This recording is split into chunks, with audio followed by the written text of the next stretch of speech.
In SN1 reactions, because they go through a carbocation, in some cases we're going to see that there can be carbocation rearrangements.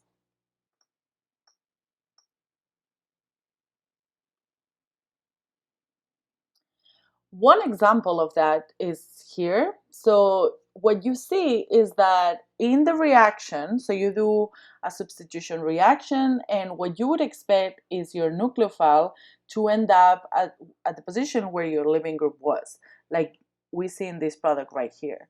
But what it happens is when we have some kind of rearrangement, our nucleophile doesn't end up in that position that we were expecting. So when a rearrangement happens is because an alkyl moved. So that literally means that an alkyl group, just like this one, or sometimes a hydrogen, a simple hydrogen, will move. So you see it can be an alkyl or a hydride shift, and we're going to talk about these two examples. And so this is how it happens.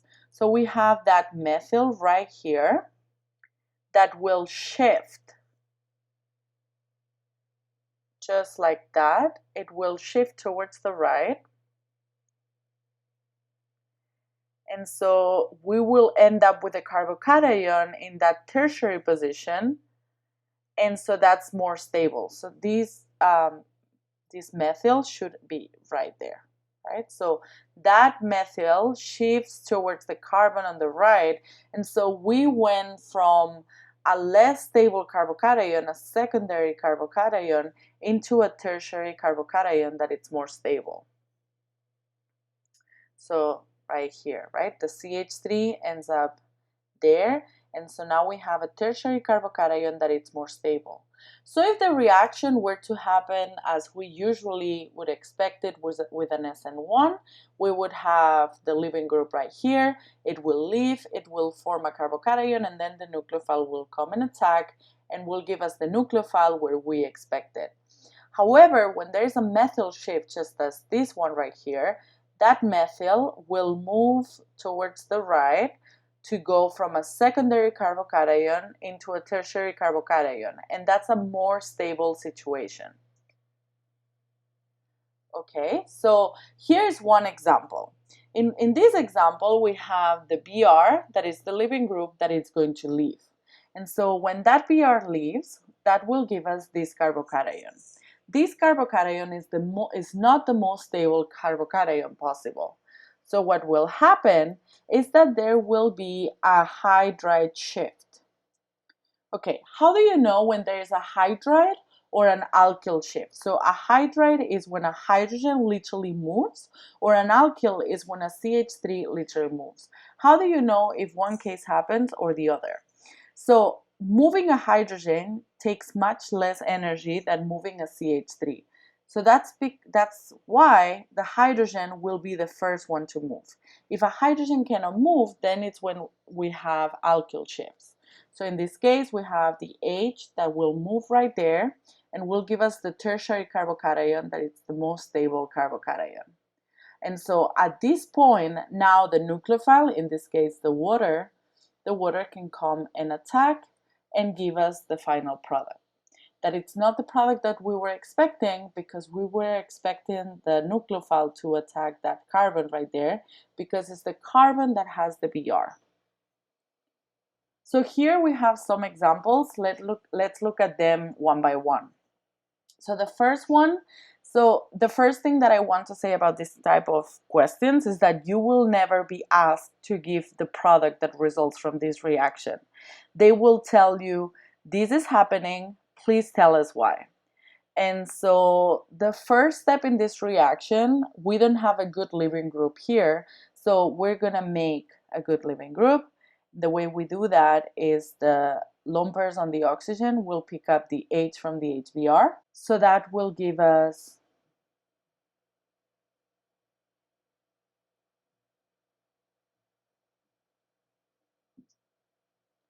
at this point, water becomes a really good leaving group, and so it can leave by itself. And if it leaves by itself, it can give us a carbocation. But you see, this carbocation is a secondary carbocation, so it's not the most possible stable carbocation. So if there was a hydrogen right here, a hydrogen would move, but we don't have a hydrogen. So what will move is one of the alkyls will move right there. So when that happens, now I get a tertiary carbocation that is a much more stable carbocation than a secondary. And because I still have the Br that left in the first step right there, now the Br can come and attack right there. And so when the Br comes and attacks, that's the final product that we get. Here there is another example where two things happen. So this, what you see here is we go from a 5-member ring into a 6-member ring. That's what we call a ring expansion, and that is favored because the larger the ring, the more stable it tends to be. So let's see how this happens. The first step, the Br is going to leave because that's my leaving group right there. And so I get a secondary carbocation. You see here in the carbon that is connected right next to the carbocation, there is no hydrogen. If there was a hydrogen, the hydrogen will move first. But because there is no hydrogen, the alkyl will have to move. And so when the alkyl moves, what I'm going to get is the alkyl is there, and now my carbocation is here. And notice that my nucleophile is water. So at this point, two things can happen. One, the water attacks. So right here, water can come and attack. And so if that happens, I'm going to get O connected right next to the ring. And that's still positive. And remember that we have a limited amount of water in the reaction. Well, unlimited, excess. And so now that can come and pick up that proton. And once the water deprotonates that proton, we get the alcohol with the oxygen connected to the tertiary carbocation. But notice that there is another reaction happening, and that is a ring expansion. And that comes from right here. See, what happens is that here we have this bond that will break and will reform right there. So let me explain that again. What will happen right here is that this bond will break and it will reform right there. And so if that happens, we're going to get a 6-member ring. That looks like that.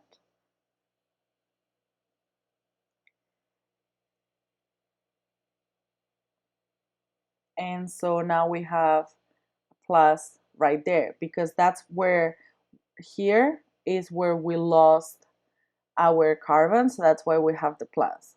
But we're not done yet. Notice that here we have two methyls on the same carbon, and here we, at the final product, always look at the final product, we don't have two methyls in the same carbon. So what's going to happen here is that one of the alkyls right here is going to move, because if it moves, we will go from a secondary carbocation to a tertiary carbocation, just like this one.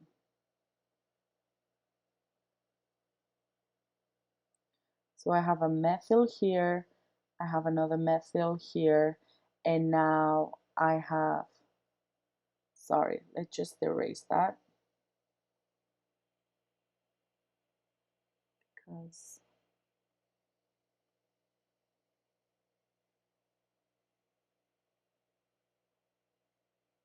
so I have a methyl here, I have a methyl here, and I'll have a plus right there.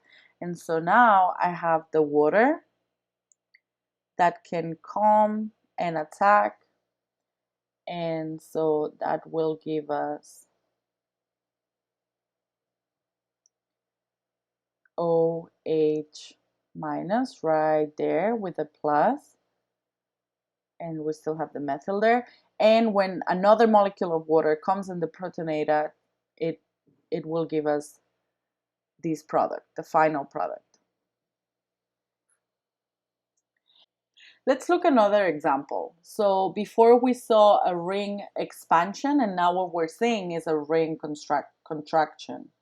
So the Br will leave, that's the first step, and that will give us the carbocation. So that's my secondary carbocation. It's not the most stable, not the most possible. And so how is this molecule going to solve that? Well, the way this will be solved is by breaking this bond right here, and it will form a new bond with this carbon right there. And so when that happens here, so now I'll have 1, 2, and the plus will be here. So here I have a 6-member ring, 1, 2, 3, 4, 5, 1, 2, 3, 4, 5, 6, right? So if I count 1, 2, 3, 4, 5, and 6, in case my 1, 2, 3, 4, 5, and 6. So I go from a secondary carbocation and now I have a tertiary carbocation. What happens now is I have methanol, which can act as a nucleophile. Not a great nucleophile because it's not negatively charged, but now the methanol can come and attack. And by the proton, so let's see, when I have the 6-member ring with the OHMe, and now I have a plus right there, another molecule of methanol can come and deprotonate that H, and that will give us the final product. And here we have another example of a ring expansion. So you see we go from a 4-member ring into a 5-member ring. And so the driving force for this to happen is that 4-member rings are really constrained. So they want to try to expand and to become a 5-member ring or a 6-member ring. So as always, the first step is going to be that Br leaving.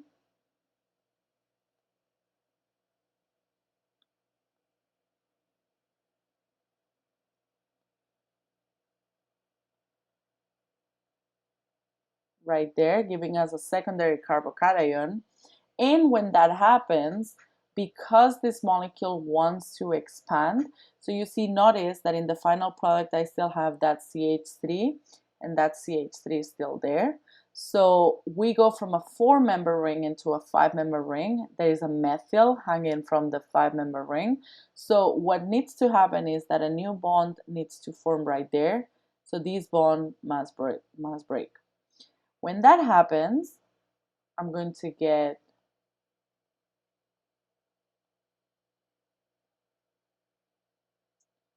right? So this is my 5-member ring. This is my 5-member ring. And so here I'll have the CH3 still connected and the CH3 still connected right there. And now my plus is there because the plus is where the bond breaks. So right there is where I'll end up with a plus. And what can happen here is that a molecule of ethanol can now come and attack the carbocation. So here I have the CH3 and I have the methanol that it's positively charged. And what can happen is that another molecule of ethanol will come, deprotonate that H, and giving us the final product with the 6-member ring, the 5-member ring, and the 2 methyls and the O and the ether right there.